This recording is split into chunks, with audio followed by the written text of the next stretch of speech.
Welcome, everyone. How many of you are here from my Inner Circle community?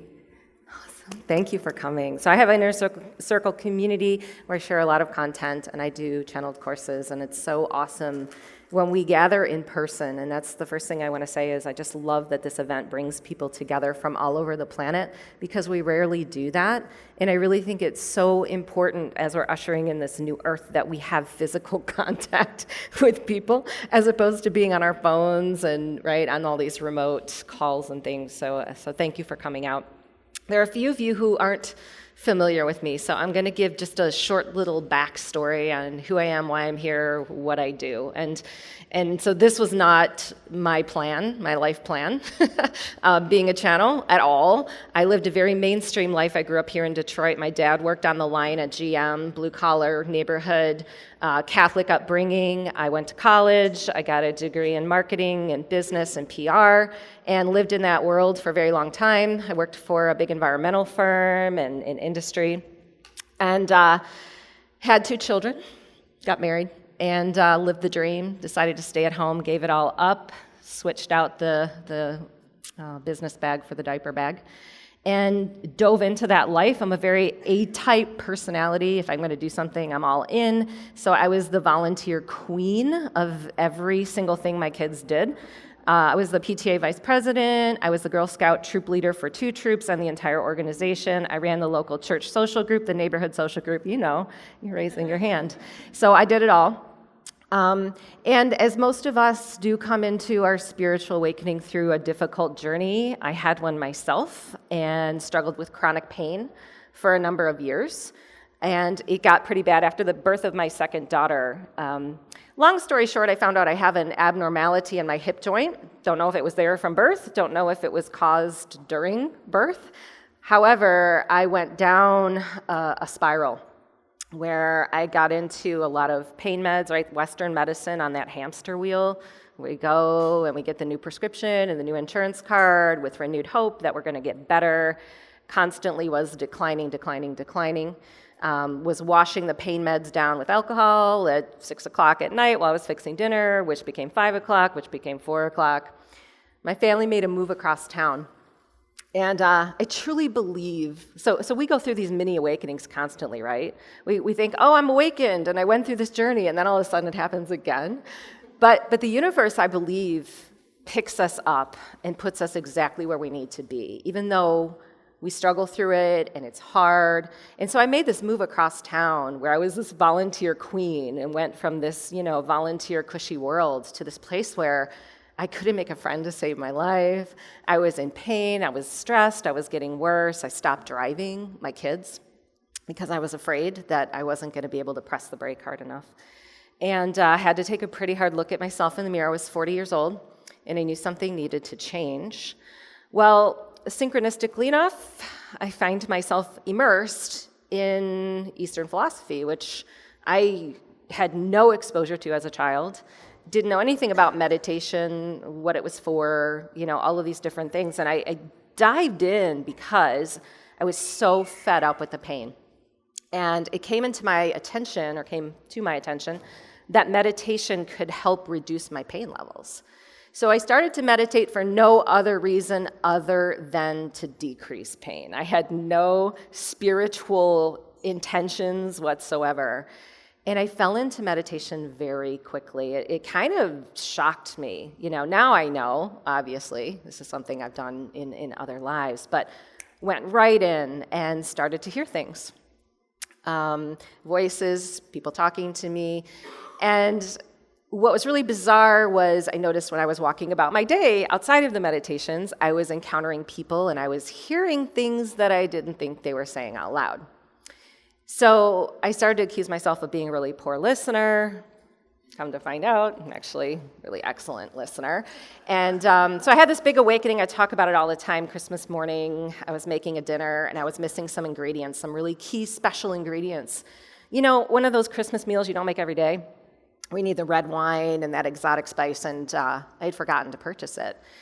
And went to the local grocery store because it was the only thing open, thinking I'll mock this thing up, right? I had a big dinner party, people coming to my house, couldn't find what I needed. And so at that time in my journey, when my stress levels would elevate my practice was to go straight to meditation because I knew that my pain would also escalate due to the stress. So I told the kids, Mom needs a couple minutes. Closed the door and went into a very deep meditation and heard this thunderous male voice. And it only said 3 words. And those 3 words were, I am Jacob. Almost as if in the room with me, shook me out of the meditation. I looked around and had no idea who it was, what was going on. But I didn't care because I was in a state of bliss, just this incredible state of bliss. And I felt this tremendous amount of love. And I knew whoever was there for a good purpose. And I thought that was amazing. I don't know what that was, but this is ridiculous. I can salt and pepper this thing. And I opened the door, went into the kitchen, opened the pantry that I had been standing on a stool, pushing things aside in for a good hour. And the 3 ingredients that I needed, right at eye level, in sealed containers, showed up. And so for a good year, I put that out of my mind because I didn't want to think about it, talk about it, or deal with it. But things were brewing beneath the surface. So I started researching, called myself clairaudient, and did all of this in my closet. Mind you, I was living this very conventional life, and I had no belief in extraterrestrials whatsoever until they started talking to me, which was something that I wasn't going to talk about at the local bake sale, but nonetheless piqued my interest even more. So I just became more intentional going down that path of inquiry, like why? Why are you here? Who are you? And I started getting phenomenal answers that were just completely impacting my life. Well, at the same time, my body was changing. So there were a lot of things that happened that couldn't have happened any other way than I was so connected to Source that they showed up at the right time, in the right place, exactly for me. I got a diagnosis. I ended up with a specialist who knew exactly what was going on with me. I changed my entire diet. I ended up in a house that had a reverse osmosis filter that was filtering the fluoride out of my water. I had no idea fluoride was preventing this type of connection, right? So I had all these things going on. So my physical body is changing, 100% pain-free today, by the way. Still have this little abnormality. Sometimes it bothers me, but I have control over it. I know what it is. I do what I need to do. But my entire life completely shifts. So this timeline shift was major. You know, me coming out to my mainstream Catholic family that I'm going to be on stage channeling extraterrestrials was not exactly easy for me. They still don't really get what I do. They know what I do. They don't want to talk about what I do, and that's cool. Like I'm cool with that. I have manifested a whole family around me, a community of people around me that are my family, and all of you that are here, you know, my family. So our families go beyond blood. That's something that was one of the biggest gifts that has been offered to me on this journey. So all that being said, today I live this incredible life that I'm so blessed and grateful to live. I channel for audiences. I do live events. I'm a very open channel. When I first started this journey, there were a lot of saints and prophets and archangels that would come to me, extraterrestrials then collective consciousness. And I speak with the Pleiadians, the Arcturians, the Council of Light, which is a multi-race collective, Jesus, Mary Magdalene, many, many others. I channel writings, and it's been a beautiful journey. So what we're going to do here today is I'm going to kind of catch everybody up. I do a little conscious /lecture, conscious channeling /lecture, to catch everybody up on where my material has been going so that we can prepare for the transmission that's coming today. So after we chat a little bit, I'm going to do a trans-channel experience. I'm going to call in whoever needs to come in that's best suited for all of us that have gathered here today, as well as everyone who will see the video later, because that intention goes out to serve the highest, best good of everyone that's here. And there's no mistake you're here, and that we're all here together because we're vibrationally facilitating this experience. I'm the conduit, but all of you are as well. So everything that comes through is going to suit everybody that's here very uniquely. So with that, I also am pleased to take questions. And I'm pleased to take them now if you guys have something you want to talk about. or when I am doing the trance channeling, we'll bring in a general message, and then the floor is open. So feel free to come up to the mic. I prefer questions be more universal in nature, meaning there's something that everybody could benefit from, right? Sometimes, Aunt Betty's got cancer, and we have a specific question about Aunt Betty, but everybody on this planet is dealing with cancer in some way, shape, or form. So we'll just rephrase it in a way, or the guides always answer it in a way that's best for everyone. So with that, I kind of want to bring in a couple themes and things that I've noticed that will lead into the channeling. And I have this beautiful community of lightworkers that come together on Facebook. If you are on Facebook, and some of us aren't on social media, I encourage you to join. It's just a group of beautiful souls that are doing amazing things on the planet who are sharing, and we're coming in and discussing the channeled content. And one of the things I'm noticing right now is a big shift into how we are of service. So I want to focus the first part of this transmission on how we are actually of service. Because as you know, and here in the United States, again, we've had some pretty tragic events lately in the news. In addition to everything else that's going on, right, wars and things like this. And I think all of you who are here, including myself, we are so well-intentioned in how we want to bring the new earth to the surface that sometimes we scatter our energy in so many different directions that we actually unwillingly and unintentionally perpetuate the problems. So I want to speak about this first from an energetic standpoint, and then I want to bring it into a more grounded perspective. A lot of you who are here know that my channeling focuses quite a bit on reptilian consciousness, as well as the Earth grid system and how the Earth grid is reconnecting to the universal grid. So if you're not familiar with grids are just channels of information. We have them within us. We have meridians in our body, grid systems within our body that channel energy.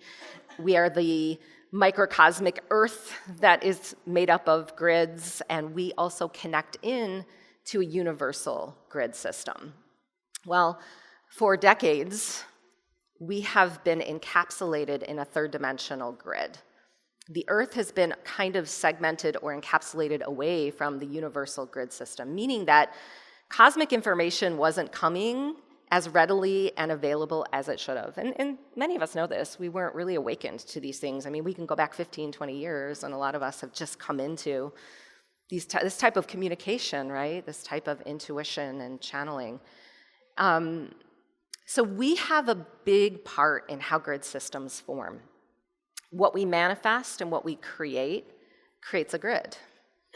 And the reason this grid was encapsulated was because it was third dimensional in nature, and it was not supportive of all universal timelines. So information is exchanged between Earth and planets and stars, and it's used to benefit the whole. But when it is observed that a planet or a star is creating, or star system or race is creating potentials that could skew the highest and best of other races, sometimes actions are made or taken, and this encapsulation was a part of that. We became encapsulated in this grid, meaning that we were replaying karma, right? A lot of the experiences that we were having were not ascended. They were not resolved. And we came back and we were birthed here again in human form, and we played out a lot of that pattern again, such that we could move that grid system back into a more beneficial location or connection. Now, many of you who are here, how many of you are grid workers? You know, you're grid work, yeah, like so many. So there have been so many of us who have been conduits for this new grid. And see, everything we do in our life is contributing. So you might have what you call a third-dimensional job, right? You go to an office and it's something that you hate, but on the side, you've got something new brewing, right?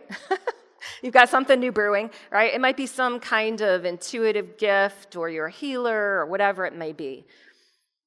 Everything that you're creating in the fifth dimension, in that new timeline experience, is contributing to a new grid. It has contributed. Actually, there's a fifth dimensional grid system that's stable. right now. I'll call it multidimensional because I don't think its purpose is to stay fifth dimensional. It's a multidimensional grid. So we're actually operating in two separate reality timelines on the Earth at the same time. We have an old encapsulated grid that people are still looping around in, replaying karma, not able to connect through. And we have a new grid that people are exiting out of that matrix into new timeline realities. And this is really exciting. I think it's an exciting time to be here. It's an exciting time to be alive because we have such an easy choice to shift. Now, we don't think it's so easy. Excuse me, we don't think it's so easy when we're looking at all of the things we have to do in physical to shift it, all right? But the guides have brought in consistently that as we would get into the fall months of 2019, that new grid system would be stable. And a lot of you grid workers are shifting your realities right now, aren't you? You're focused, yes, you're focused in other things because you are conduits for that and that work is done. Like there's just a new phase now that's coming in because that grid is stable. And what's the new phase? This grid is a bridge back to the design, the original design, which is universal, God, source, whatever you want to call it, the original design. So that's the next phase, is when we go into the 2020s, that age of Aquarius, like what Ethan was talking about. It's where we're making that bridge through that new grid back to the original design. So what I think we're feeling on the planet is not only an uprising of what we're purging due to the new vibration that this grid is stabilizing within the Earth, right? But also how we are meant to now, as light workers, usher in the new Earth in how we respond to what's taking place. So we get really caught up in physical.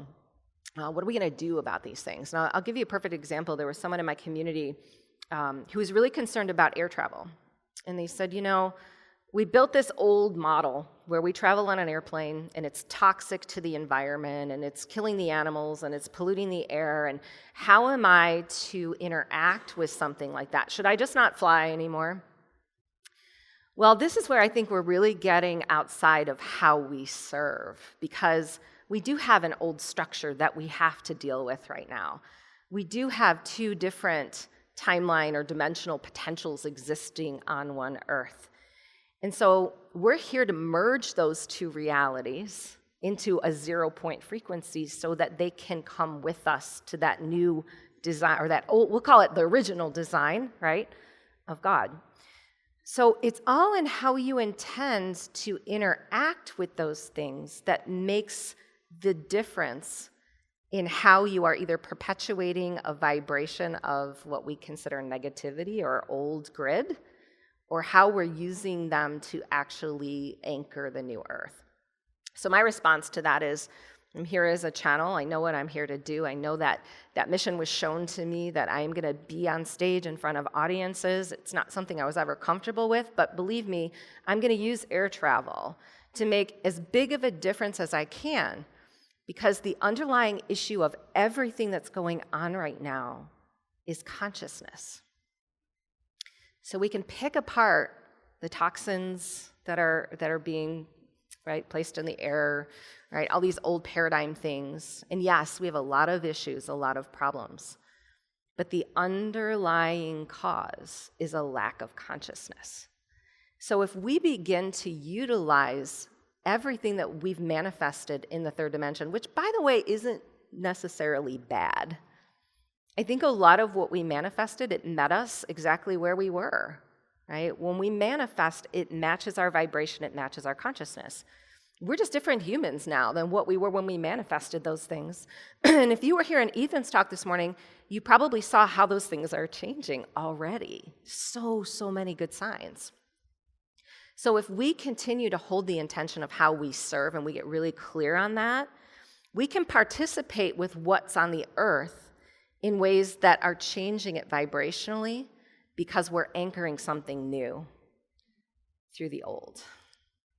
And we can look at this in so many different ways. We've just had some really tragic events here in the United States. Some people may say, well, we need to outlaw guns. Is it the physical gun that is actually the problem? Or is it the consciousness of the planet that's manifested the situation that we have at our hands that we need to deal with? And this is where I want to bring in that concept of service, because we are all intertwined in a universal DNA. You know, we think of our DNA separately, and a lot of us are activating our DNA, and we're really focused on that. But we have a lineage here that is running through our DNA. We are all participants in that lineage. So we may separate ourselves from the things that are going on and say that, you know, that isn't conscious, and that isn't awakened, and that isn't a part of my community. But unless we understand how we serve that in a really profound way, what I feel is we are losing valuable energetic currency in a non-physical way that can support what's happening on the planet.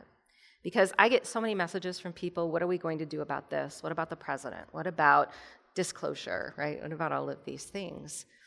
Well, what I've come to in my mission is I want to make such a big impact here before I leave the planet that I need to use every bit of my energetic currency to its fullest extent. And that might mean that I'm not paying really close attention to what's going on in the media. And some people might think that that's a lack of caring. But because I am so aligned with what I am here to do, I find ways to work it out within the confines of my own expression. So some of us are here to awaken humanity by sharing information. Some of us are here to awaken consciousness in other ways. And I think when we have a personal alignment with how we serve, we can let go of all of those other ancillary ways that we try to change other humans, right? So social media is a perfect example of this. What we share on social media is touching the lives of everybody that follows us as a friend. And we can be informative. But how many of you have ever noticed there's a little vibrational difference between sharing information from a really ingenuous place or sharing it to stir up trouble?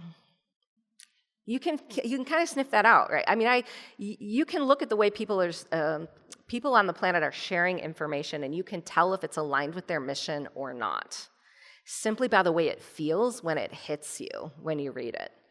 And I'm really good at hiding those people from my newsfeed, because I know that they're well-intentioned in what they're doing, but they're not aligned with the best way for them personally to do it, right?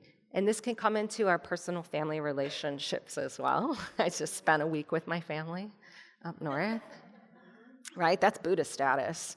I mean, when you're immersed in all of those conversations and you want to go like, right? And you're just, so I don't think it's necessarily about us suppressing our truth so much as we're finding loving ways to express ourselves, right? Respectful and loving ways to include all. And I just did it was 2 courses back, a brilliant course on truth. What is truth? It was all about exploring truth. And the important point was every individual on this planet is allowed to cultivate their own personal relationship with truth. That's why we have so many channels and healers and teachers on the planet right now that might be talking about things in different ways, because different people are meant to magnetize that message for a purpose that we may not know. It may not be our truth, but we need to allow them to go through their process of awakening or educating themselves or resonating with whatever it is to get on their path. And I think this is one of the biggest parts of what we are here experiencing right now. So in addition to the grids, we've had a pole shift, which has been another huge topic that's come into my work. And this pole shift has been extremely significant in how we are magnetizing new information, how we are drawing from the cosmic universe, our Akashic history. I don't think that we're here to uncover things and fight for the past so much as we're matching it, and that's why it's coming back, right? When we unveil something in Antarctica, it's because we are the people that are able to match the vibration of what's happening there, or what was built there, what was left behind there. Until we are those people, we do not have that information in our field. And so this is a good sign, right? There's a lot going on that's wrong. But if you look really carefully, there's a lot of good signs, right? Simply the information coming to the surface. And even, and I never, ever talk about politics. I don't even pay attention to it. I don't, However, Marianne Williamson being in a presidential election, not her philosophies or what she's here to do, or if she can even do it. But she said, what was it? Psychic something, right? Psychic warfare, in a presidential debate. Thank you. Psychic dark forces in a presidential debate. If that's not a sign of consciousness shifting, that those words were included in that, right? That macrocosmic energy, right? To me, that's the way I look at it. It's not about, is she going to win? Is she able to do anything? Is she the right person? It's about what she's saying in an avenue that has never been said before, right? We must have some mass awakening that has happened on the planet for someone like that to be in that circle, right? So those are the things that I look at, and those are the things that I align with. So just one more message, and then we'll go to the channeling unless anyone has any specific questions.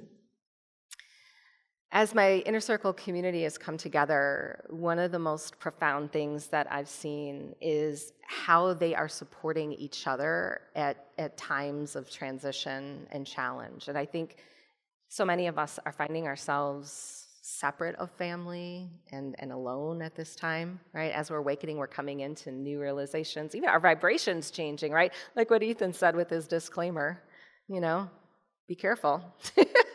Everything could implode, and that's happened on me several times. But I think communities like that also, gatherings like this also, are a really good sign. People coming together in physical, people coming together to support each other. The most profound service is how you respond to everything and everybody in your life. Right. And I know that in the past, we've kind of awakened into this anger and this aggression, and we've looked at our planet and we've been so profoundly disappointed at what's happened. But now we're here to move that along. And the only way to do that is when we connect so vulnerably and so willingly to other humans, and we soften the way that we respond as well, which this is, we could get into, find another 2 hours, we talk about divine feminine and everything else. I think Trisha's going to do that anyway. But divine feminine uprising is really about us having an overabundance of self-compassion and compassion for the other, such that we can shift this in very subtle ways. So if you are out there and you are pondering this big mission that you're not on, or there's something that you haven't done in physical, simply look at every experience in your life as an opportunity to bridge that new grid back to the original design, back to God. In every response and every interaction, you're gridding with that person to up-level them in their own lives to a new timeline.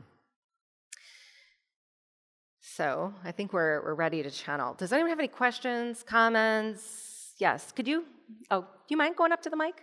Or just speak loud. Yeah, I'd love for you to speak about your perceptions about how Earth is sort of quarantined or isolated. Yeah.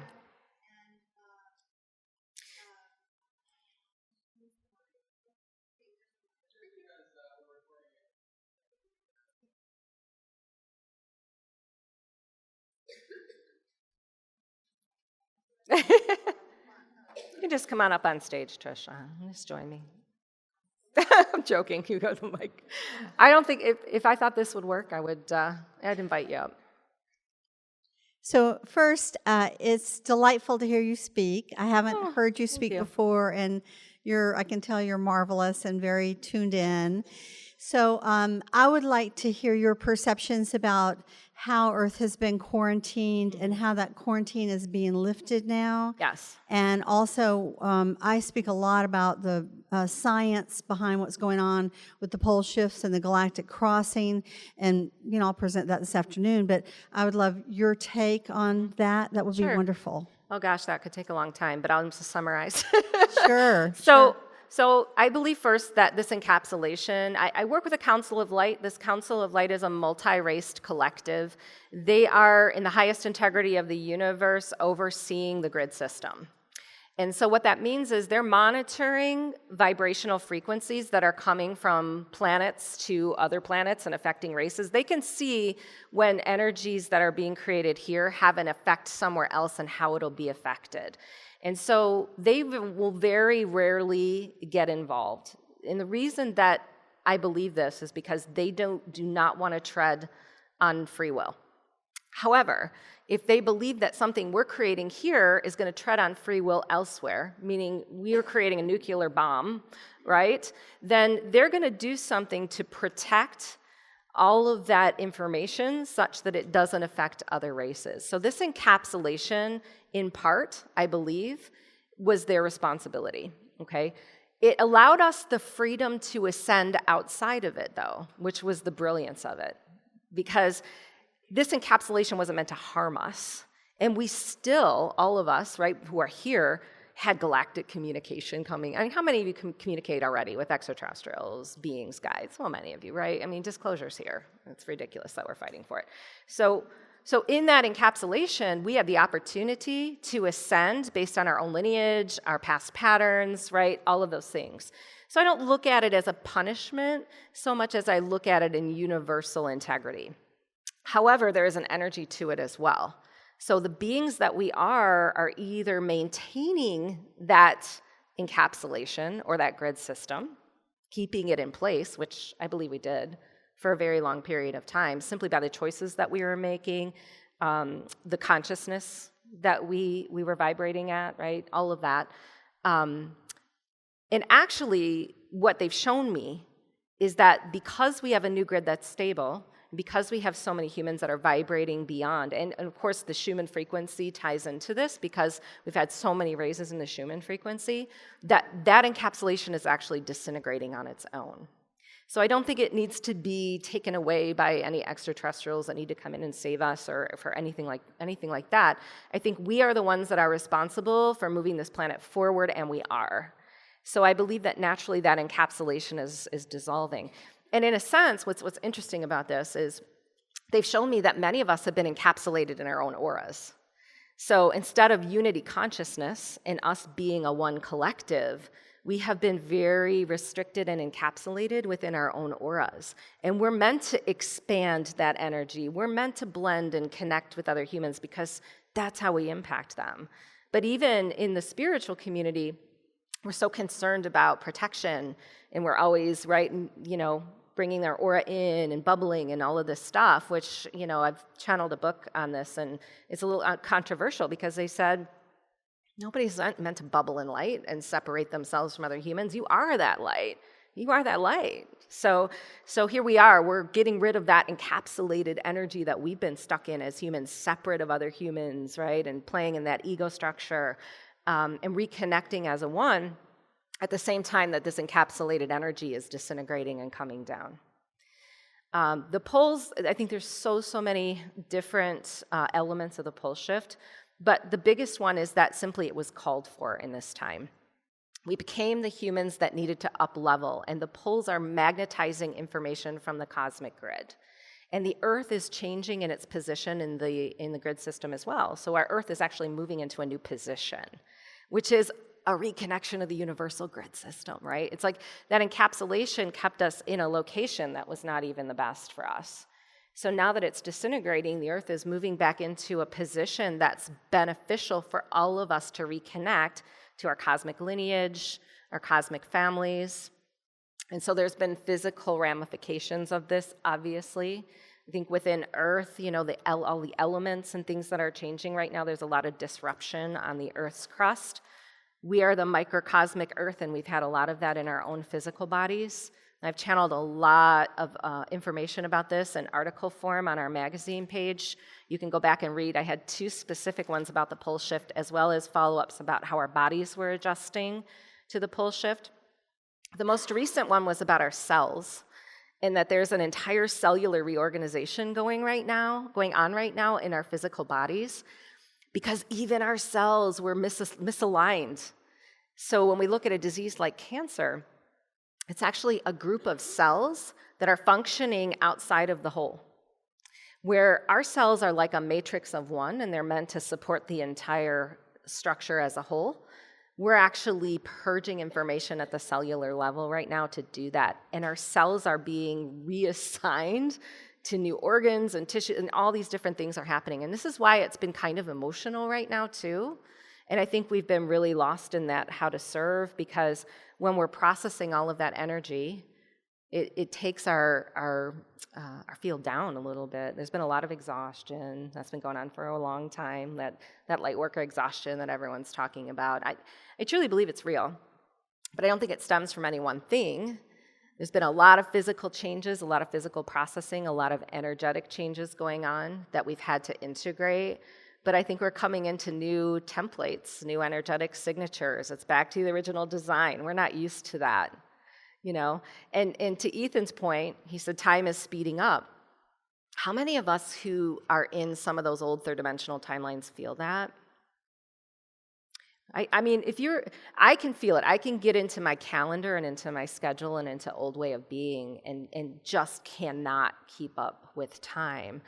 And the goal right now is to really push back on that, to see that you're manifesting more in non-physical. And it's pretty amazing, because I've tuned into it myself. I get more done in less time since this shift has taken place than I ever did before. It's crazy.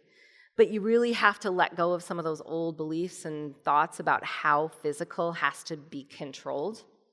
This has been another huge topic that's come into my channeling, is that we spend a lot of currency trying to control outcomes. We've been trained into that. So I'll just leave you with this. We're really learning how to play in the 0 point.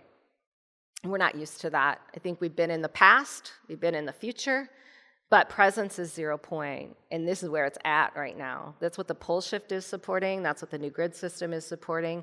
And if you can get yourself into that presence, in that 0 point, that's where we change that cosmic lineage, that united DNA, all those patterns, simply in how we respond, right? Those simple responses, so powerful. It's where all timelines exist.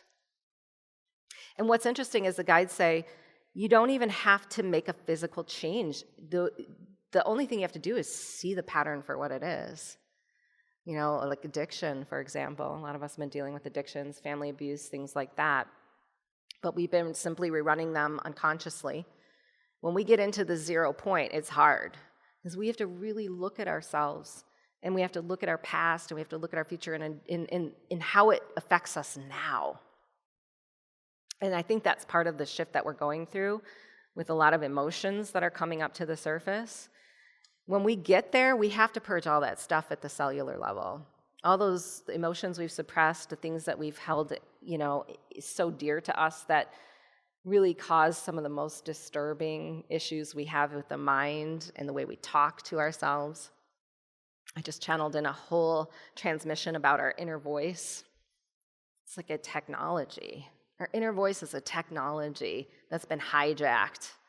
So we're constantly speaking to ourselves through our most precious conscious tool, which is our voice, in a way that takes us offline. If there's one thing that you pay attention to in the coming weeks, it's that inner voice, because when you're in the 0 point and you're present with that, it's where all of those timelines meet. It's where those addictions meet, right? All of those things that we believe we're not worthy of receiving come together. And all we have to do is hear it, because I guarantee when you hear it, you'll always hear it again. So I've always, and I'll leave you with this, and then we'll go into the channeling. Lately, what the guides have taught me and what I've been trying to do is use that inner voice as a collective tool. So when I see hate crimes against humanity, for example, you know, May all beings live together in harmony. I mean, this is, and we might think, oh, well, that's just woo-woo stuff. But I truly believe that inner voice is so powerful. And when we do that, we feel as if we're involved and we're doing something, even when physical doesn't show us that we're making progress. And that's when we become aligned. That's when that God within us that we're awakening truly comes to the surface in those little subtle ways where we realize our power.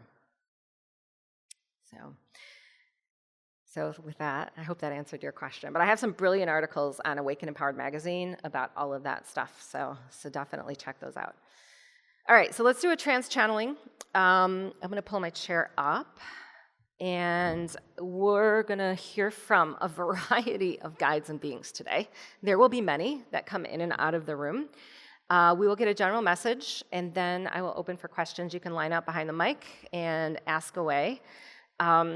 So as I channel, I am a trance channel.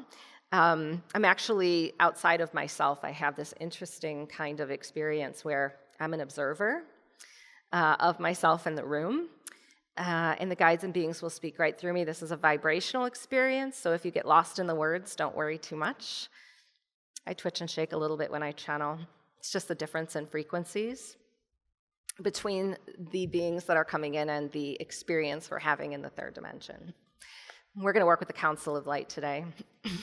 And we are the Council of Light. We're very pleased and honored to be with you today, as many of you assembled due to a very similar vibrational field that you are vibrating in. It is our distinct pleasure to merge with that, to offer you today a vision into your future and what we hold for humanity on its journey to birth a new human experience.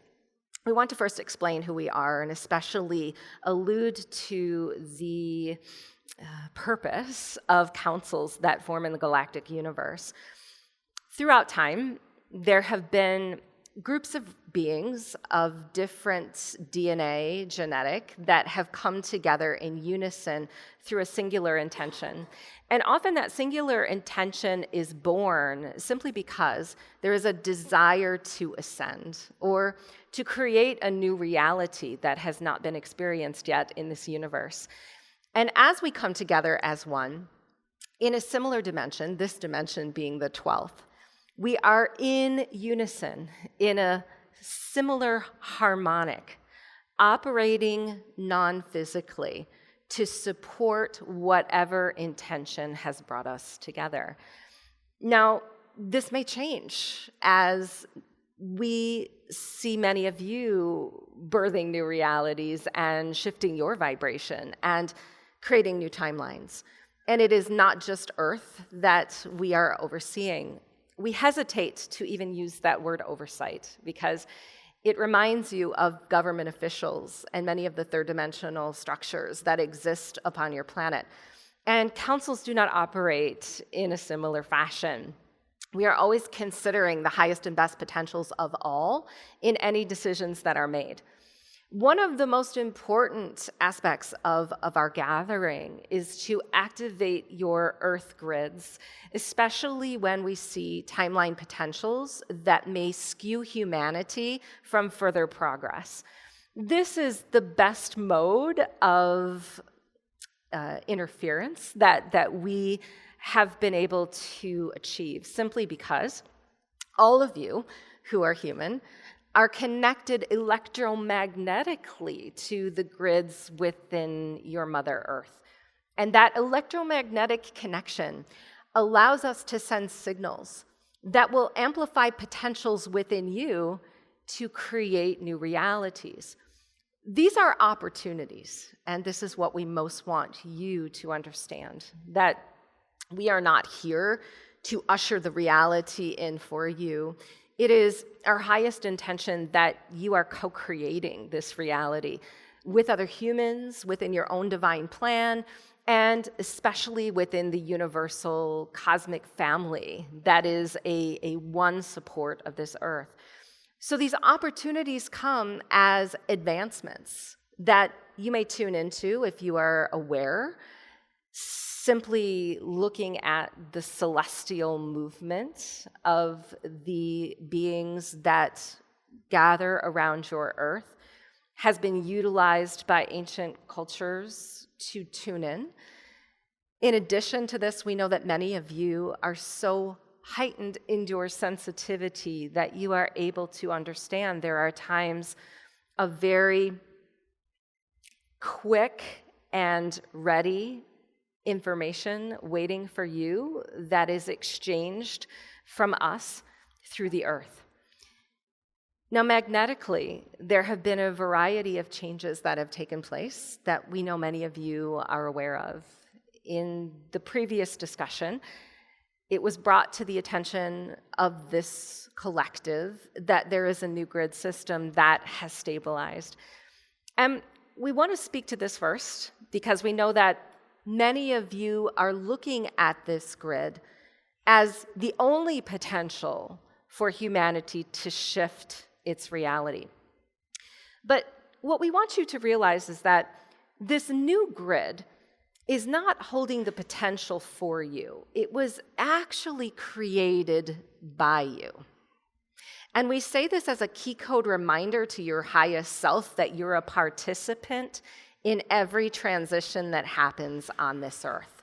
There are gateways and portals that become activated. There are times in which the grids are also activated. But you are the ones that are taking the opportunity to utilize that information within your own personal lives. And as you do that, this grid becomes stable and available for you as a ladder of ascension, not only within your own soul's experience, but within what you are co-creating through the entire human experience. Now, as many of you have come to recognize cosmic beings as separate of yourselves, we want to bring in the analogy of how you are returning to the original form, which is merged with us as a part of your galactic DNA. And this alludes to the DNA strands that are crystal in nature. We understand that many of you are familiar with DNA crystallization, but we want to explain how we see that working within you and how it is truly becoming a roadmap to navigate you back to the original design. Your crystalline DNA is actually vibrating at a higher speed than the carbon-based strands that exist within you. Those carbon-based strands hold your earthly lineage. As you were birthed within the mother's womb, the water was a crystalline technology that advanced codes into your cellular structure and through the DNA to support the divine plan that you came to carry out. This is why you have chosen a family. This is why you find yourself in a community. Because within you, a divine plan was coded that aligns with the earthly Akash and is meant to advance that Akashic record. You are here to clear the path for future generations simply through your carbon-based DNA. So we know many of you prefer to focus on the crystalline strands, but we're here to remind you that what we see taking place right now is advancement of those strands as well. They are starting to vibrate at the same speed as the crystalline strands within you. What that means is your ability to change past timelines that are already brewing within your future potentials is immediate. Many of you speak of and consider instantaneous manifestation. What we see is the true form of instantaneous manifestation being integration of the physical and carbon-based strands. And this is the good news that we come to bring. Many of you can be commended for doing what you call the work within your own personal lives, to focus on some of the lineage that you've brought forward and how it impacts everything that you are creating with others and for yourself. This has been so instrumental in how the crystalline DNA becomes activated. And we know that you are just past very significant alignment. And that alignment is something we want to speak of as well. Because not every celestial event plays out in exactly the same way. It may carry the same themes, it may be coded the same meridians within Earth, but it's always adjusting to who you are. Because if a celestial alignment takes place and you are not the collective that is ready to receive it in the way it has been prophesized, then there must be some interplay between how the cosmos and the Earth is blending information. And you are that interplay. So the good news is there are cosmic ley lines within Gaia that are not unlike your crystalline DNA, that vibrate at a very high speed. There is also a cosmic lineage and an earthly lineage that she is operating within, leading us to believe that she has a carbon-based DNA as well. This union of cosmic and earthly going on within Gaia is facilitating your potential manifestation of what has been chosen for you before coming to this earth as your divine birthright. And that divine birthright comes not without transition, but it comes with the ease and grace and knowing that everything that you are immersed in right now is the cosmic gateway to how you birth future realities. So as the Council of Light, we leave you with this, that immersed in this celestial experience, you are co-creating with all of us a new earthly reality. And it is simply due to the humans that you have become that we are here matching the frequencies in this room. We could not come through this channel if you were not in some way connected to our lineage. And this is not only good news for this one event, but it carries beyond in the way that you will birth new technologies, the way that you will advance human society, the way that you will bring up ancient knowledge to be utilized again in a new fashion. We as the Council of Light are always pleased to gather with you, and as we come as a one collective, we honor all questions that may be brought forth.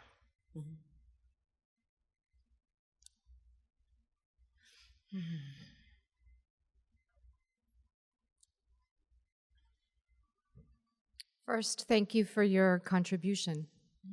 Can you speak to the inner purification that is taking place on the underground aquifers and the role in which copper will play to that? Thank you. Yes, we are the Arcturians, and we're very pleased to answer this question. We're eighth dimensional in nature. The pole shift is very instrumental in how the elements of Gaia are alchemizing and changing. And when you speak of underground aquifers, we first want to clarify exactly what you are speaking of, because within Gaia, there are aquifers and there is crystalline water. That crystalline water is not unlike the water that exists within your own cells, within your own body. It is a technology in itself. It holds codes and it holds information. Many of the ancients would tap into these underground aquifers, especially at times when they were advancing their consciousness or raising the potential to communicate beyond this earth.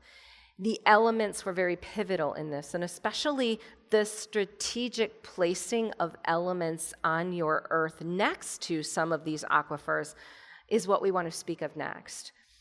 It is not a mistake that the ancients built specific portals upon meridians and locations that ancient elements were abundant. And the reason for this is that these elements are not unlike water, but are intergalactic in nature and were actually seeded here before humans were created to support the human structure. Many of you understand that you have elements within your own bodies, and these elements are not unlike the elements upon Earth. So to single out one like copper, we could give you the history on copper and why it might be in the forefront of humanity's activation and healing at this time. But it is actually a galactic substance that was seeded here within the Earth's crust and has hybridized to continue to support humanity and the frequencies that are embedded within Earth. You are all conduits of those frequencies. They run through you, and every element supports your harmonic alignment in some way, shape, or form. The use of copper, though, is something we want to bring in a very physical way, because you are all changing at the physical level. We want you to think of physical density as actually large volumes of information that you are carrying around within your bodies. You have manifested a physical body, and that manifestation has come from so many different aspects of your existence. Many of you understand that you do have a DNA potential that is involved in how you manifest a physical form. But of course, that DNA potential can be overridden by you based on cosmic alignments, crystalline DNA, the way that you speak to that inner voice. But copper in itself actually comes to help alchemize the way that you communicate and harmonize between Earth and the multigalactic universe. The reason for this is it has an elemental property that enables you to transcend physical. Many of you might be familiar with the plasmic energy field that you hold. The plasma within your physical body is your astral traveling vehicle. It is connected to your light body, and it supports you to move between different dimensions. You are always doing this. It is just often that you do not have recognition of this time travel event. Also, it is difficult for many to time travel beyond this dimension and retain the exact information that is shared beyond this dimension. What we see with the alchemization of copper and the inner gateways that are holding crystalline water is an amplification of your ability to time travel and hold valuable information from those travels. So as you connect more with these valuable elements, you're encoding within you, or we'll say recoding within you, a valuable technology that has always been present but may have been dormant within some humans, to actually vibrate in the same field that their light body and plasma are traveling to consciously. And we know this is a bit confusing for some of you, so we'll explain it this way. There are some here who have had experiences on galactic ships. And as they have come back, they've had a recollection that there has been a time travel event. But they cannot quantify time. They cannot put it in a linear fashion in order to rectify everything that happened in that event. What we see going on within the planet right now, with many of the elements that are becoming higher vibrational, and the combination of those elements with the waterways and gateways that are changing due to the pole shift, is that humans will actually accompany their own time-traveled events, being able to put it into a more linear fashion and have a stronger recall than they were ever able to achieve in the third dimension.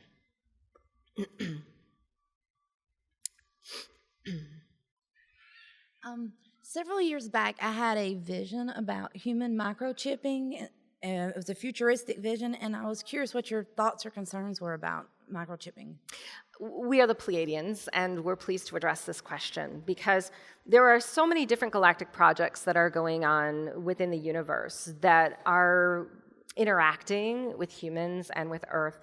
Some of those are in very high intention, meaning that many of you hold a cosmic lineage and agreement with a specific race to come here and exchange information. Now, when you have recollection of an implant, we want to remind you that that implant was placed in another dimension, and that in order for that implant to be present within your physical field, that your plasma and light body had to accompany the physical body on a journey and bring back that information to this timeline. Sometimes our recollection as humans has a lag in our ability to bring all of the remembrance back of what happened is siphoned through a very narrow field of information. So the recollection of an implant may actually show up in the human mind as an interpretation of a communication that was had, and that is still present within your plasmic field to come up at a later date in some logical way. This happens all of the time with humans who are conduits of information. For example, in your sleep state or in deep meditation, you may be visiting other dimensions where, for example, Pleiadians exist and exchanging communication. And as you bring that back, there's a vision that is capturing the entire event in a very linear or physical way. And so we're not saying this because your vision of having this implant is untrue. We're helping humanity understand that there are actually a variety of different experiences that are going on in different dimensions that may be qualified as the same thing. Now, that being said, of course, there are races that are present upon your planet that are not in the highest integrity, that are tapping into your vibration and also tracking your DNA patterns. There are implants that are designed in this fashion.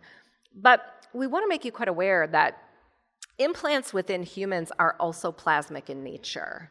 Because in order for an implant to transmit information between dimensions, or, for example, a race of beings to implicate your physical experience through an implant, there has to be a union between those dimensions, something that is bridging them and holding them together. So often we consider these implants a plasmic device that holds the connection between the third dimension and whatever realm the beings that are tapping into your physical realm need to hold.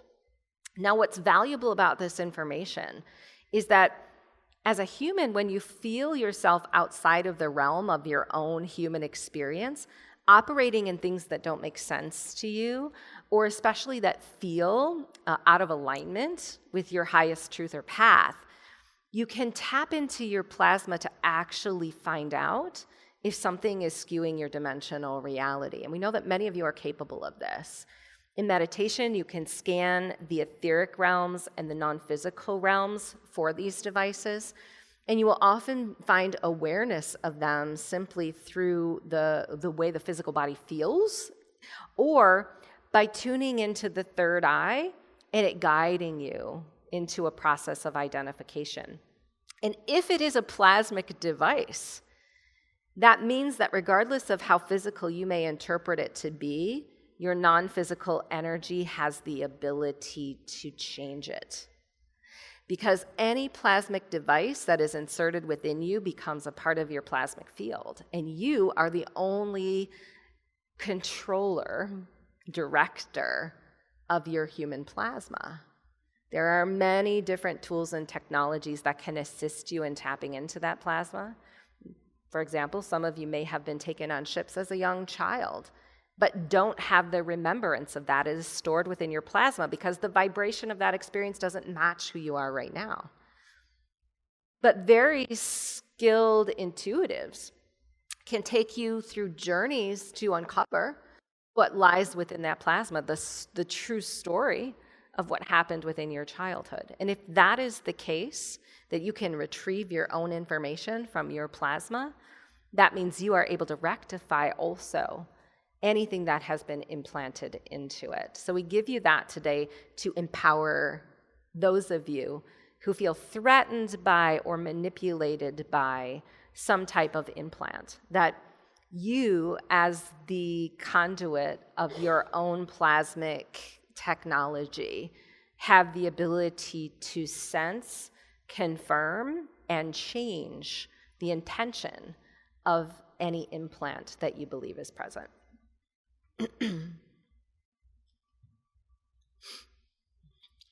Hello. Thank you for being here. Mm-hmm. I have a question about time, and that there is no time, and everything is happening simultaneously at the same time.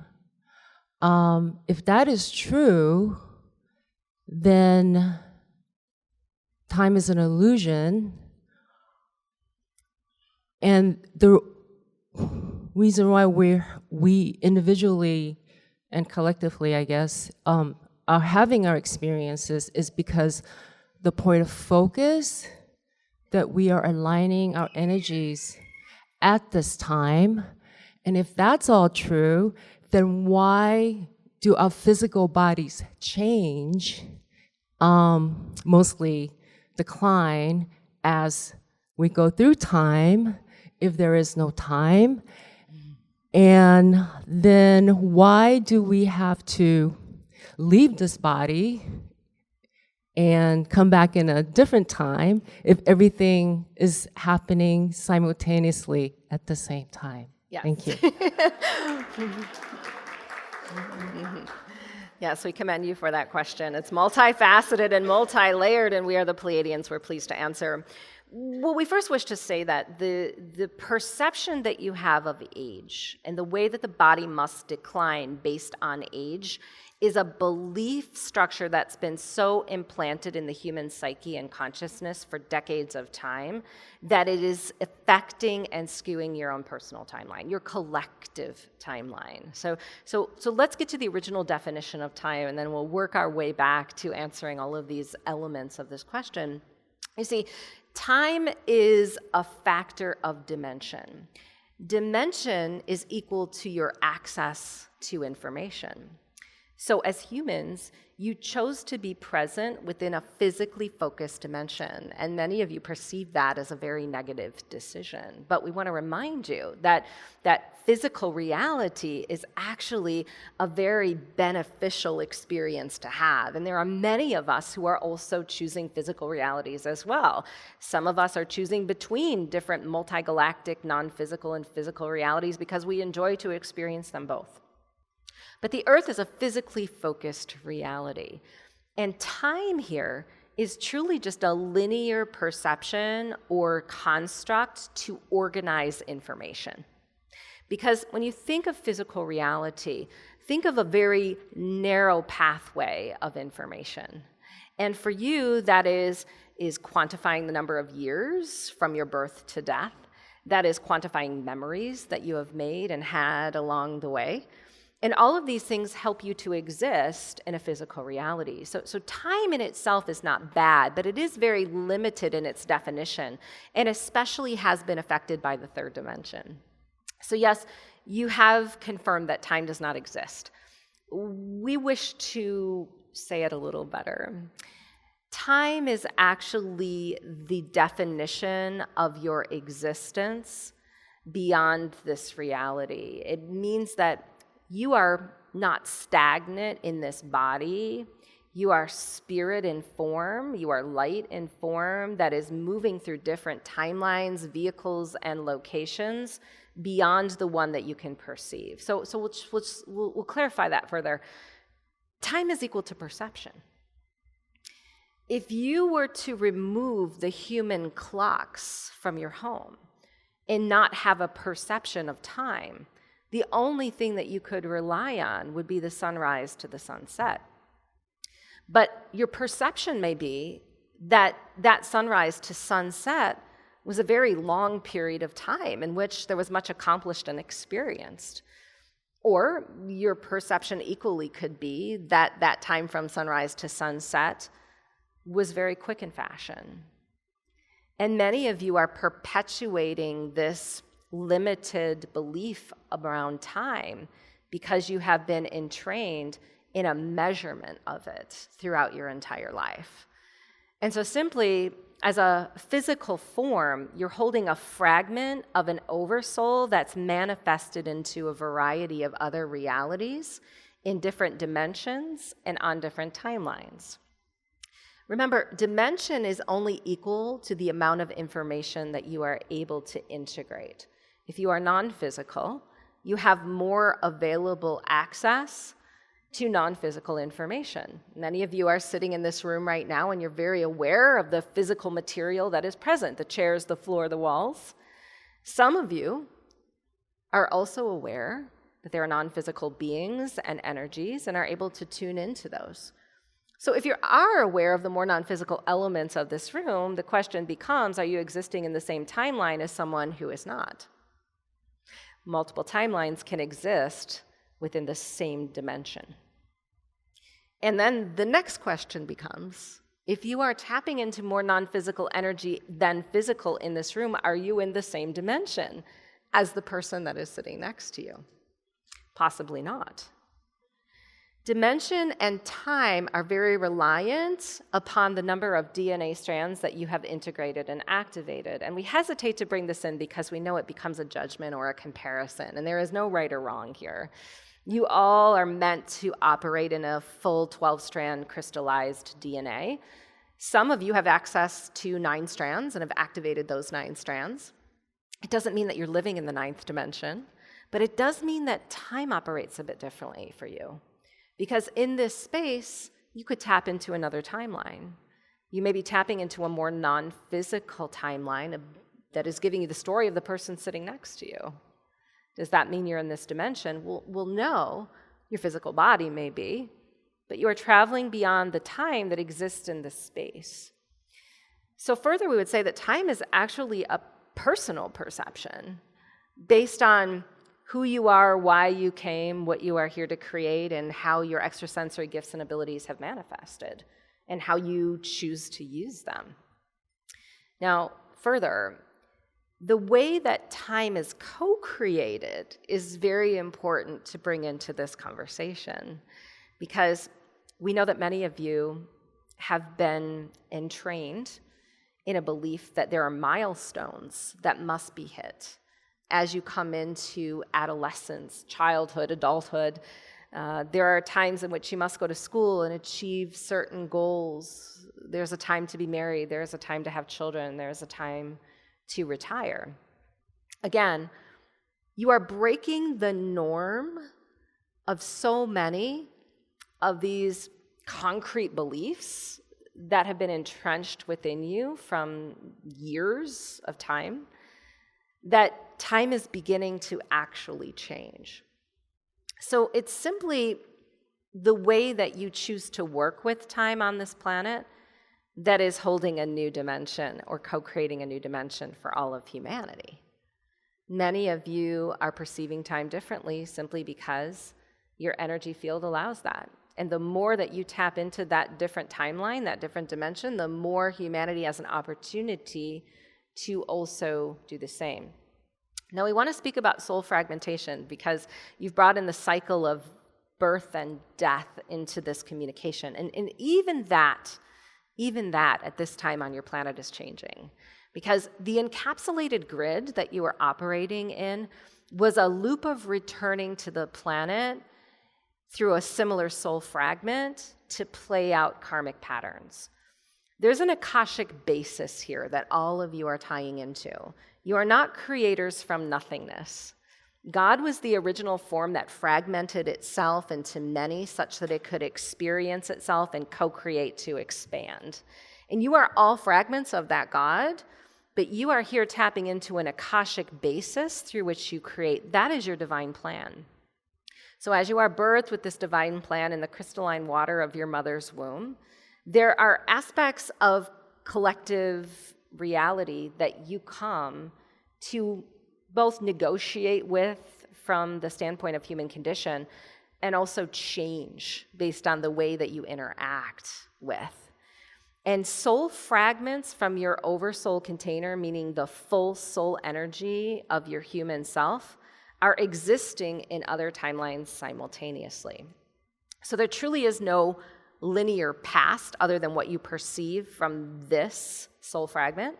And there is truly no linear future other than what you perceive from this soul fragment. But you do have soul fragments that exist in the perceived past and in the perceived future.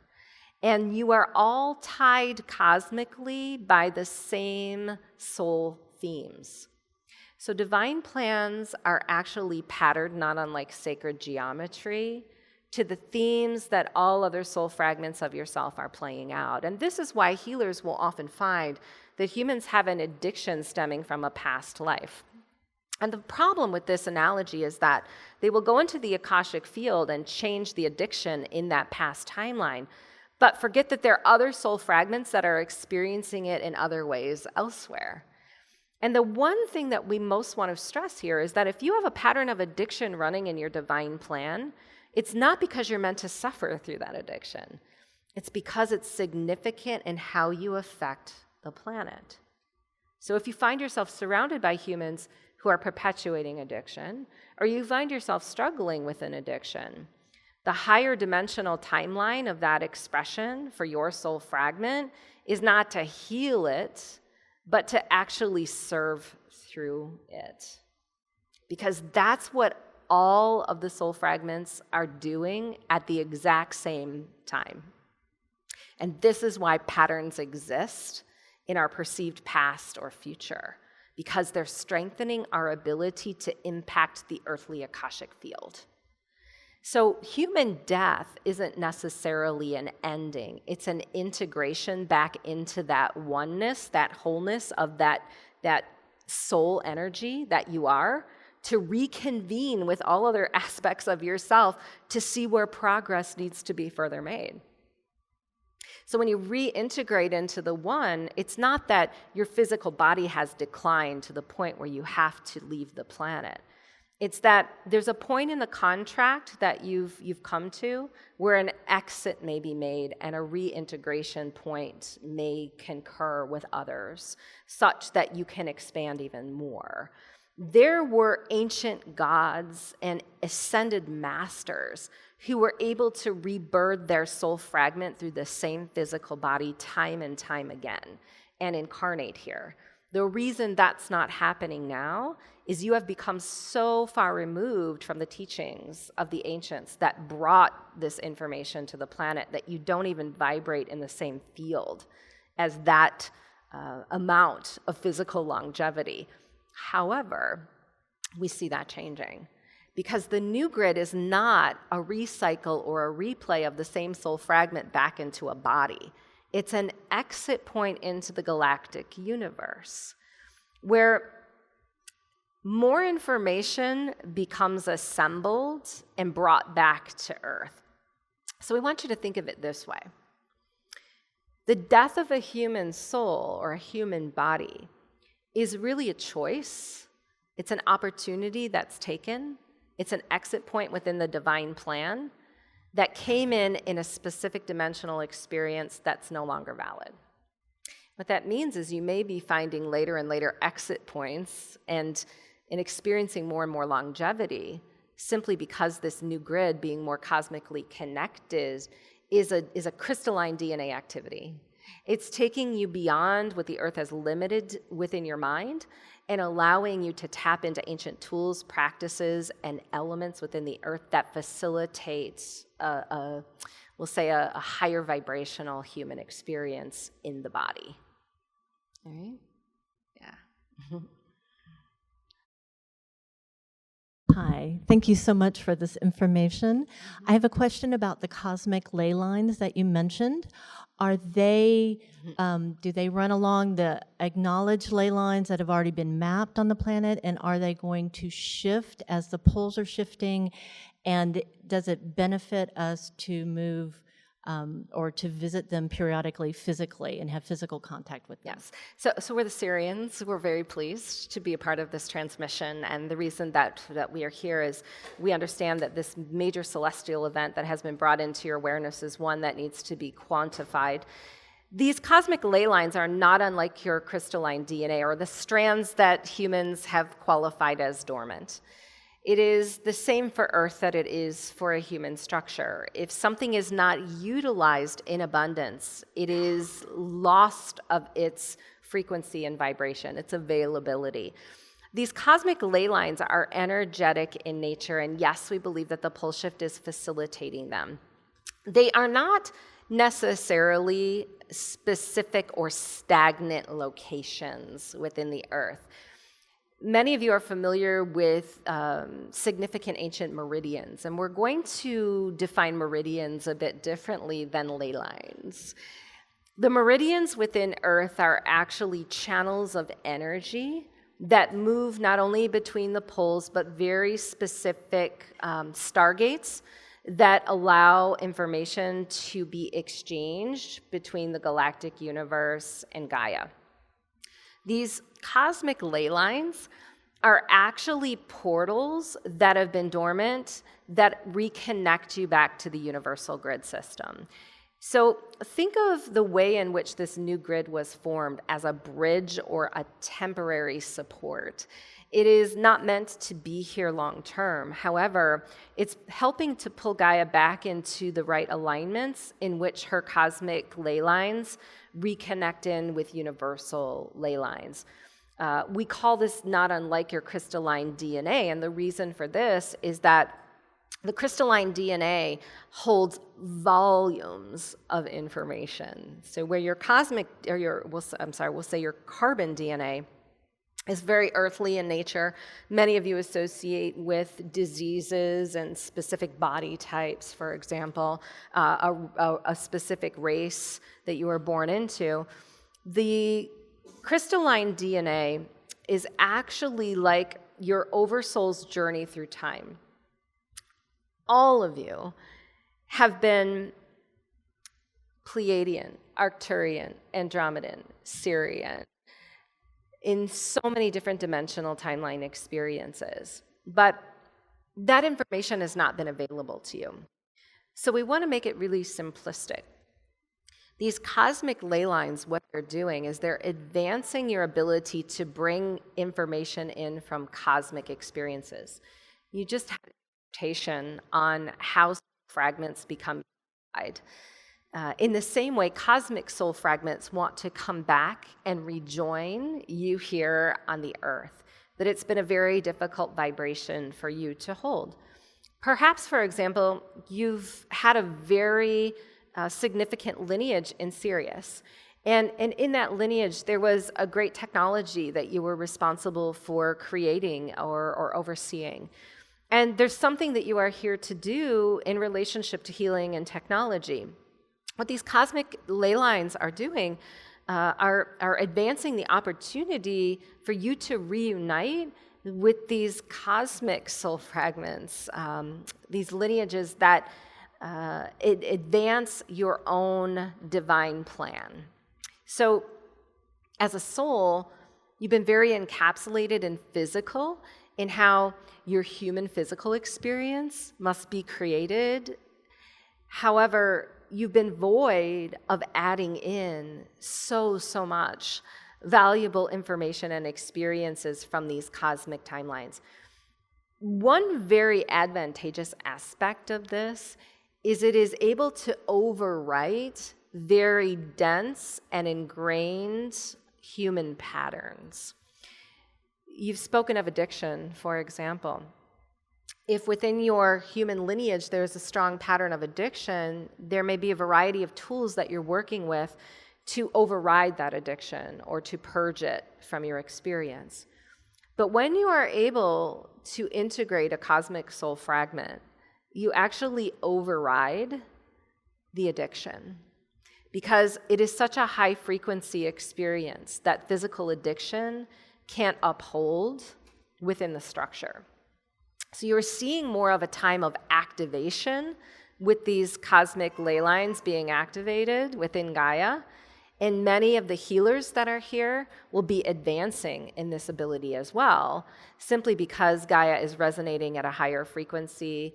And this also ties in, we want to bring one more message, into the activation of your portals, or the synchronization of your portals.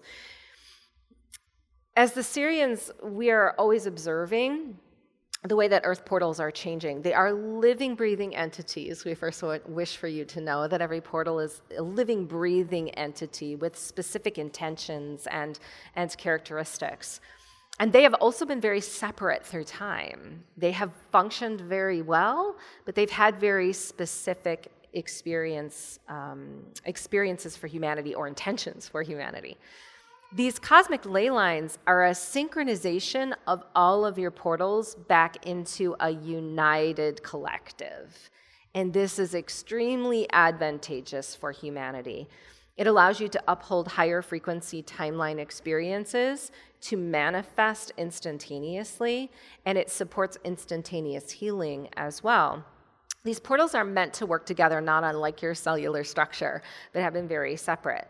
So these cosmic ley lines are actually interconnecting within the Earth between all of the portals. Many of them have not even been discovered by humanity. Some of them actually exist beneath the waters and beneath the Earth's crust, and are actually being activated and reunited as well. Many of these are going to be coming into your awareness in the next 2 linear years, simply because this is ongoing.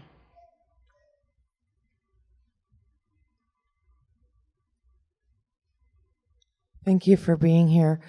What is the purpose of lucid dreaming, in particularly when people come into our rooms at night and seem like it's real? And what is happening during that process? Thank you. We're the Pleiadians, and lucid dreaming is something that is defined very similarly on your planet for all humans. But we first have to say that all of you are structured differently. So it would be very difficult for us to give one unified definition of astral travel. We can talk about the way the technology works and why it often happens at night and what you are experiencing. But the way in which you experience it is meant to be unique. So we've alluded to the fact that you do have a plasmic energy field. And that plasmic energy field is not unlike the engine of a car, the car or the vehicle being your light body. Now, because your light body and your physical body have been so far apart in time-space reality, it has been difficult for humans to recall these time-traveled events.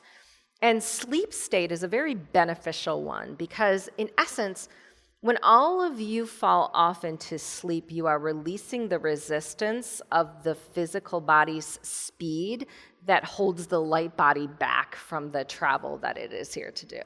This is often why dreams are so vivid. They are not subconscious tools of the mind so much as they are time-traveled events that your soul is meant to experience. They can be clearings. There are times in your dream state where energies are clearing and you are simply watching the story unfold of years of cellular imprinting that no longer need be present within your body. However, when you have visitation, especially during dream state, this visitation can show up in many different dimensions as well. So the first form is where the plasmic energy field and the light body work together. They take you into an ulterior reality, into another dimension, and you are able to experience a being of higher vibration. The reason for this is that your light body and your plasma vibrate at a higher speed. However, when beings are seen more in physical, we have to consider that sometimes there are portals that exist that we've either created within our own energy field or within the space that we are living or spaces that we visit or frequent often. This is something that humans don't often understand, the power of their non-physical energy field to open a portal to exchange information with beings of light. Now, many of these portals are very high in integrity, and not unlike the implant transmission that was brought through previously, some are not high in intention and can lead you to very vulnerable connections. We always recommend, especially before going into any meditative state or drifting off into sleep, that you state a clear intention for what you wish to accomplish within your light body travels or astral travels, and what clear intention you have to communicate with beings. Because this is a very powerful practice that can help you direct the way that your light body is traveling. There are so many humans that fall off to sleep and they are traveling without any navigation. And that navigation is quite simplistic. It becomes a singular intention of your soul upon drifting off into that state. Astral travel, though, as a tool or as a vehicle, has been taught in ancient cultures as a not only ability to interact and receive information from enlightened beings, but to actually change the physical form, the physical structure. And so many of you are able to do this at this time. You are healers tapping into information through portals that access many ascended masters, beings, galactic councils, and teachers for the purpose of bringing information to the planet. Much of this goes on in your sleep state, and much of this information is downloaded by you into your plasma. Some of this is not meant to be recalled by you in linear physical fashion. It is meant to be sent through your vibrational field through some creative or constructive outlet. And others are meant to visually and viscerally connect with these beings and masters, to anoint with them, to mentor with them, to teach them. So from our perspective, astral travel is becoming easier on your planet simply by engaging and initiating with it. And the reason for this is that there is a much closer proximity now between the light body and the physical body. They are vibrating almost identically at the speed of light. And the reason for this is everything that has been brought into this transmission previously. The pulse shift, the new Schumann frequency that the Earth is beginning to hold, and the cosmic ley lines and gateways that are being opened. So when it comes to portals, we want to leave you with this. It's important to sense the experiences that you are having from an emotional state, especially when you awaken the next day. Sometimes we can have encounters in sleep state, beings that come in through portals that leave us in a disarray in the physical body, in the emotional body, or in the mental body. And we ask that you trust this because we believe it's very important for humanity to recognize that sometimes the way they are feeling is initiated by an encounter that they have had. Portals can be very individually addressed by all humans in the same way that implants can. The reason for this is that portals are plasmic in nature. So if you understand that you are the conductor of plasma, you can go in with any intention to clear, cleanse, or close a portal that you believe is not beneficial for you and is not accentuating your human experience. This question refers to our history. So why did the Orion Council of Light not heed the warnings of the impending draconian empire which led to that colossal loss in life? Can you repeat that? I need to hear it one more time. Why did the Orion Council of Light not heed the warnings of the impending draconian empire which led to that colossal loss in life? Okay, so we are the Orion Council of Light. This is something we've first wished to explain in general. In the discussion of time that was presented here, humans perceive everything as linear. What that means is they perceive only one timeline experience, especially when it comes to history. And what we wish for you to recognize is that there are a myriad of timeline potentials that are born of any one decision. So where you may be aware that a warning was not heeded and a result took place, another timeline reality is born in which the opposite took place, because you are dealing with polarities here. on this planet. And universal law states that every potential that is considered is born of another potential. So it is not this one timeline that we want to focus on, but the fact that it has become such a very strong story in the collective consciousness that is driving another creative aspect of your reality.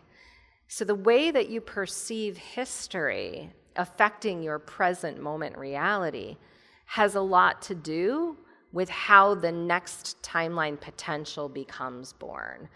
And we wish to explain it this way. If you were to look at your energy field under a microscope, a cosmic microscope, what you would see is 1 million timeline potentials vibrating at the speed of light. But if you were to listen very carefully to the harmonics of those potentials, there would be some that would match the internal harmonic of your being. And that is what is most likely to ground in physical in the next moment. But just as that potential grounds, a new one is born to take its place in your energy field that is another experience of what you are choosing. And this is where humanity gets very stuck in its perception of the future based on the past. They believe there is only one past, and that past must be concretely defined such that we can understand better our lineage and use that as a tool for who we are becoming. But what we are here to tell you as the Orion Council of Light is that you've been immersed in all of it. It hasn't just been the decisions that have gone awry, ones that have been ignored and not heeded that have resulted in disaster, but it has been the ones also in which the opposite has been created and also manifested.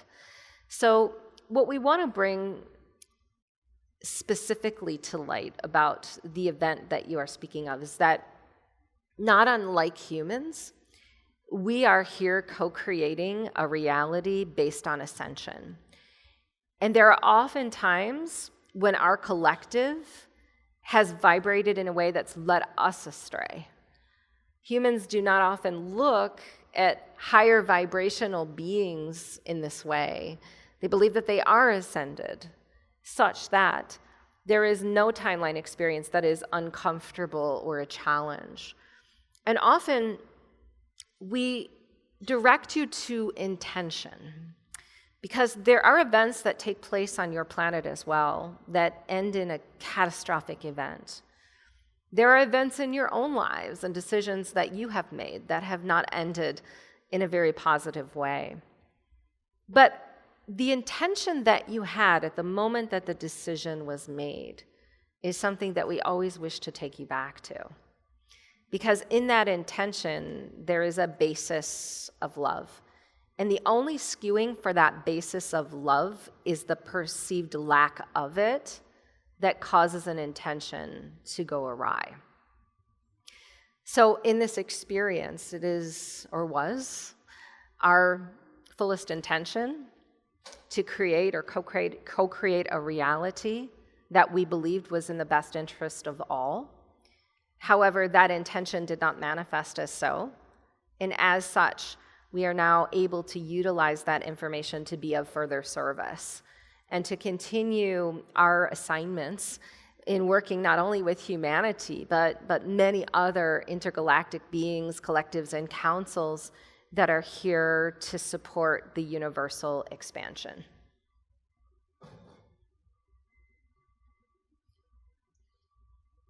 So as humans, as we are going through this process of ascension or aligning to the new grid, you were speaking about how our cellular body is aligning to that new grid and has to change.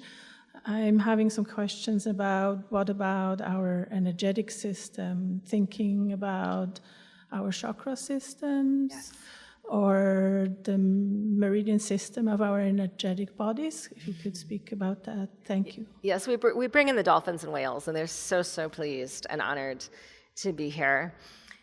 We first wish to clarify that your chakra fields are meant to operate as a one unified crystalline structure.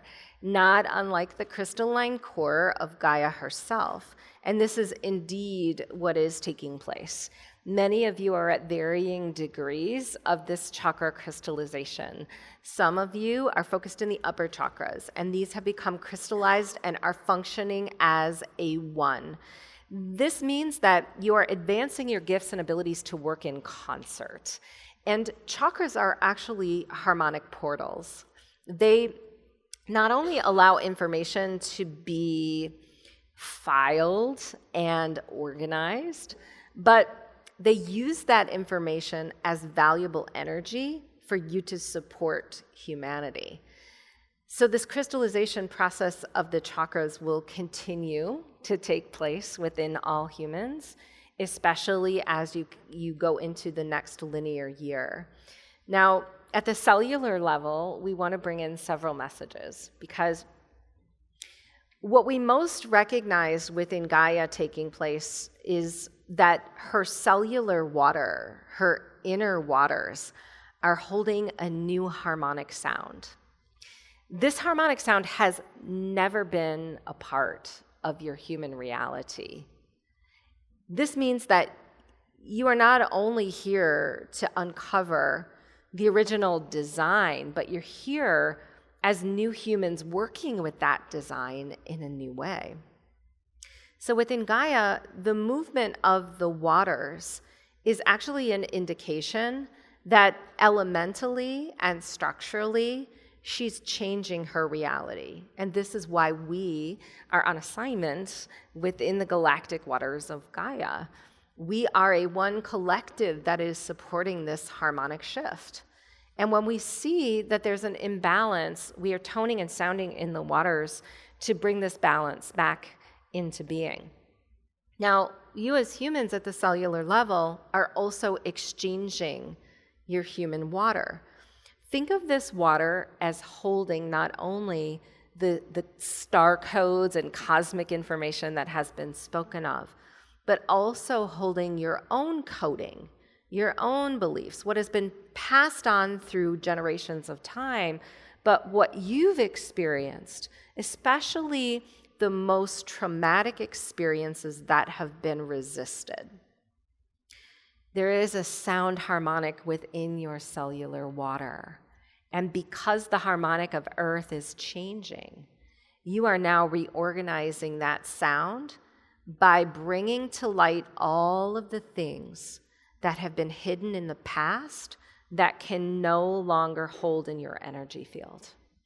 This is why we believe it's a very uncomfortable time for humans to make transition, because false realities cannot be upheld without tremendous amounts of energy. Many of you have alluded to the fact that there is exhaustion in your physical bodies.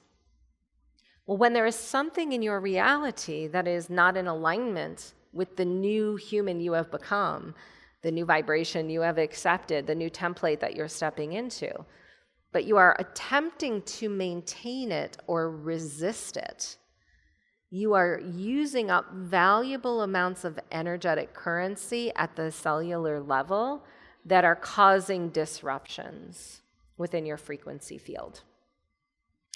So our best advice to you is to allow the processing of whatever is coming up emotionally for you. There are many humans right now that are clearing out of your physical experience, whether they are passing on or they no longer vibrate in alignment with who you are. It is important that you understand the letting go is not a responsibility that you have to ensure goes in the right way. Because everyone that is meant to leave your reality is not doing so out of hurt or blame or shame. There's an energetic transition that is taking place here of immense amounts. And so within you, anything that is no longer a vibrational magnet to who you're becoming and what the earth is becoming needs to be let go and needs to be purged. The cellular harmonics are also changing. We've alluded to the fact that the cells have been reassigned in ways that are not beneficial to the overall physical vehicle.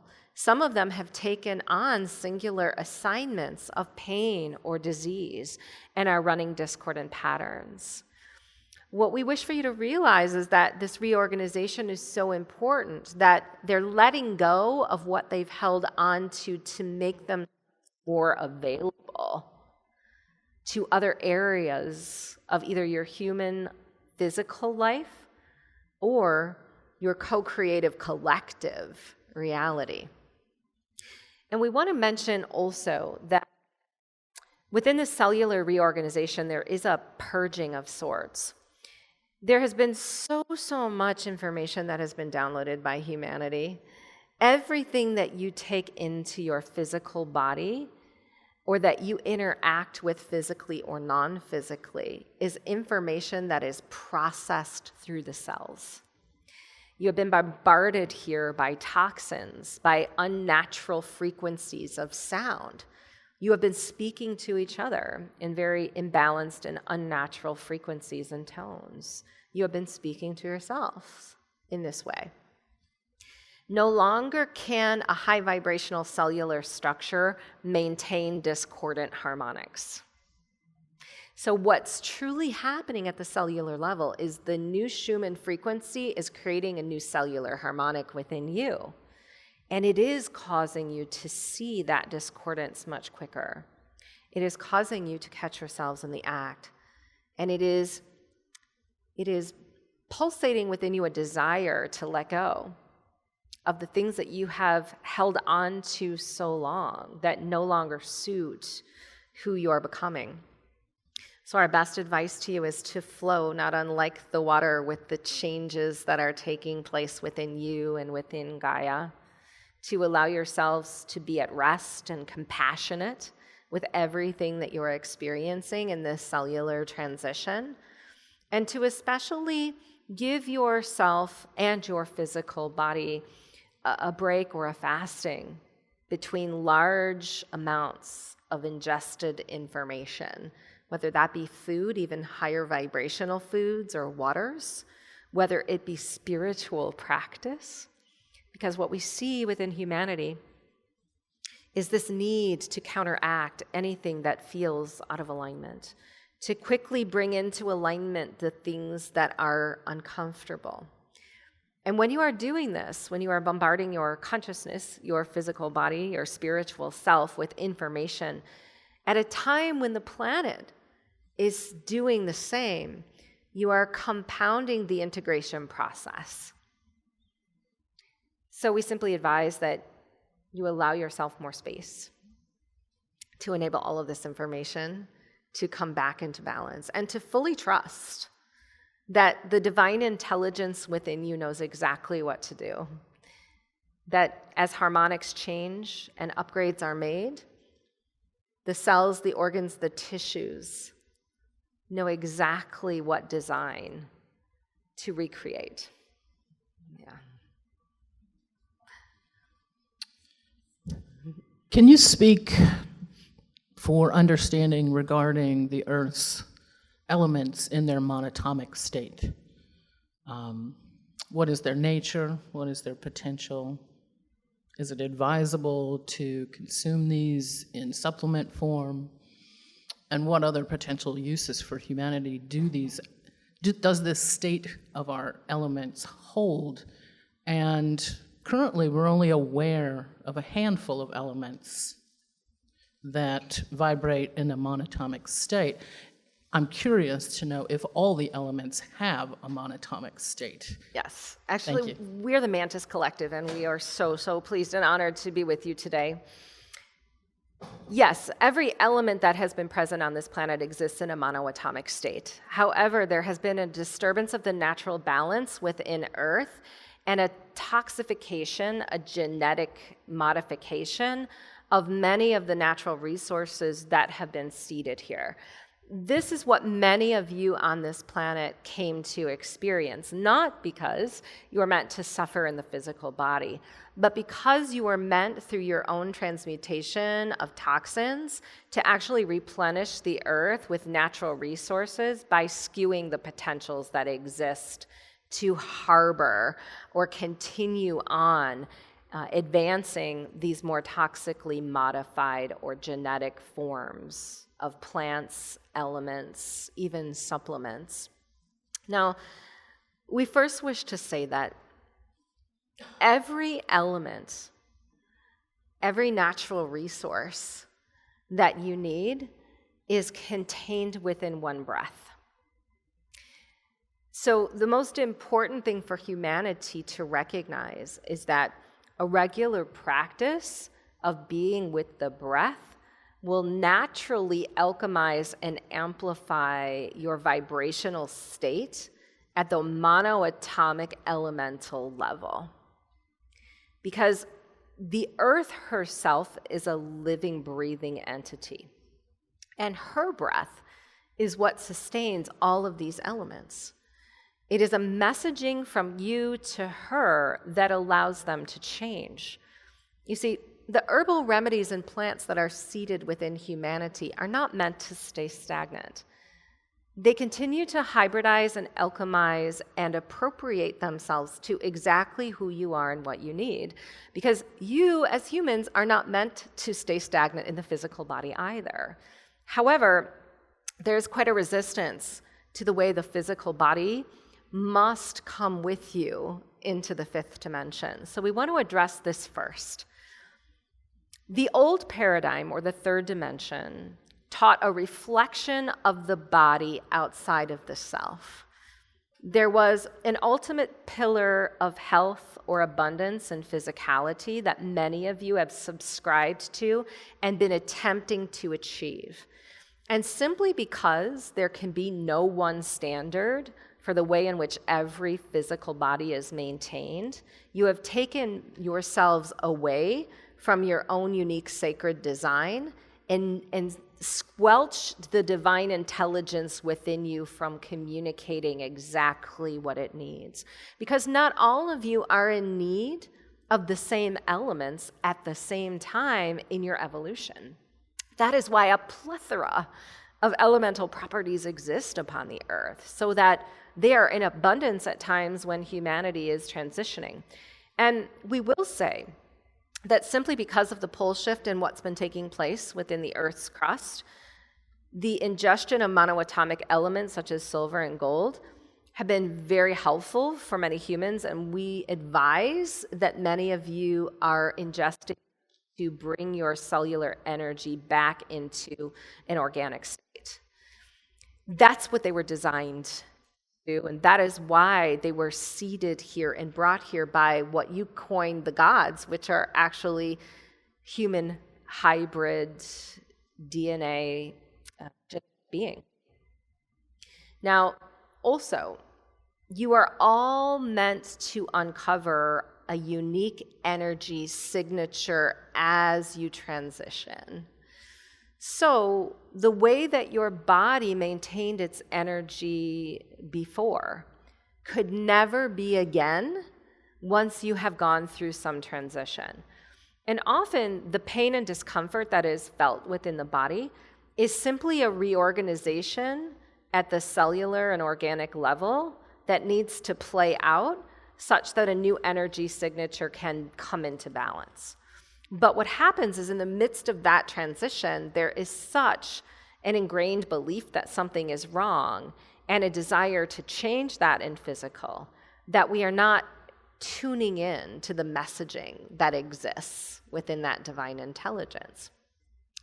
All of you, to some degree, are stepping into a new energetic template as we speak. What that means is the way you've maintained your bodies before can no longer be appropriate for the way that you are existing now. And the most significant reason for this is the way that you're channeling information. If you think back to a time before you were awakened, there was most likely no need for you to non-physically understand, tap in, or receive information. And so you maintained your physical body in a very physical way. But once you are on the other side of that awakening and you are channeling energy differently, this is a physical activity.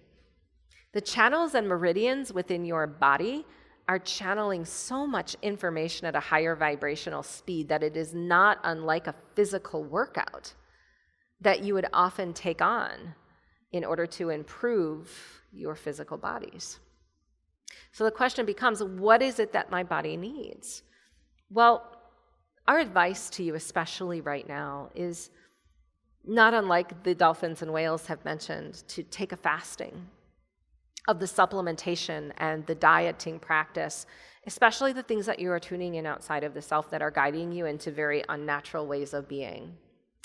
And to sit in a blank slate very patiently for perhaps a week or two, and to become very comfortable within the body without trying to control its direction. And once you have done that, you have completely reset the way that you are communicating with the body, because the body has now come into a belief, because it is a consciousness, that you are in control of its path. And when it believes that, it lets go of the reins of how it is able to do the work itself. And so if for that week or two, you're able to place full trust in how the body is recycling itself, what we find is the communication of what you need to bring back becomes more natural to you. And again, complete trust and faith in knowing what the body needs is a strong signal to let down the resistance within it or within you that something needs to be resolved.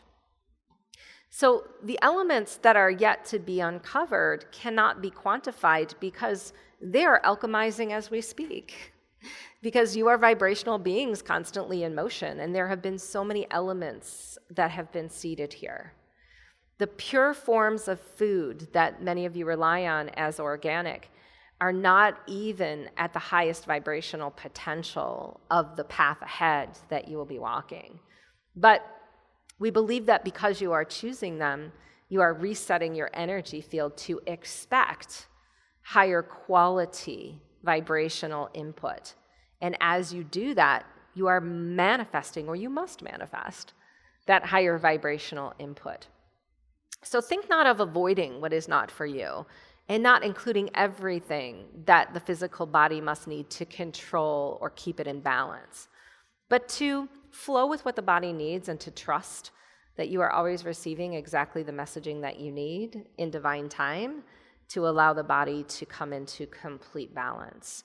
And every element, plant, herb that you find on this planet is a multi-galactic seeded resource that is continuing to change and hybridize to meet you exactly where you are. When it comes into your awareness, it is often for great reason. Could you conclude the session, please? Yes, we're the Council of Light.